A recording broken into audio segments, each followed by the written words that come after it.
देखिए राजीव जी, मोदी साहब के नेतृत्व में कनाडा भी अपना रूट चेंज कर रहा है। जहां से खालिस्तानी एक्टिविटीज होती थी और इतना ओपनली भारत की सॉवरेनिटी को चैलेंज करते थे, वहां बैठ के जो खालिस्तानी आतंकवादी है वो भी अभी खत्म होने वाला है। और आप देखिए मोदी साहब आने के बाद चाहे कनाडा हो, इवन मैं तो आपको एग्जांपल देता हूँ दुबई का।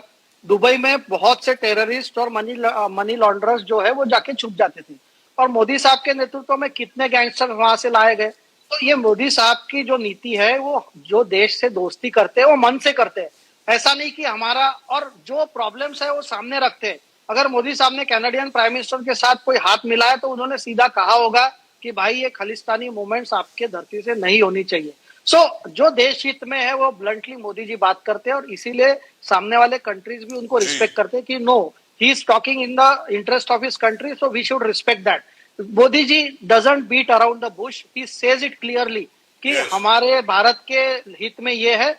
और देखिए, अगर जब उन्होंने ट्रम्प साहब ने भी उनके ऊपर प्रेशर लाने की कोशिश की थी ट्रेड डील के लिए, मोदी साहब ने भरे सभा में कहा था कि मुझे पता है इसके लिए मुझे बड़ी कॉस्ट देनी पड़ेगी, लेकिन I am prepared to give it for my country.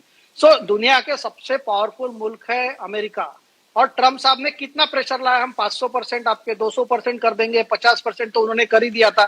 फिर भी मोदी जी नहीं झुके, क्योंकि देश हित में मोदी जी कभी झुक नहीं सकते, और देश हित में भारतीय जनता पार्टी कभी झुक नहीं सकती। हमारे हमारे संस्कार ही वो है कि देश के लिए काम करो, देश हित में काम करो, और देश के हित में अगर कॉम्प्रोमाइज करना रहे तो हम सरकार में नहीं रहेंगे।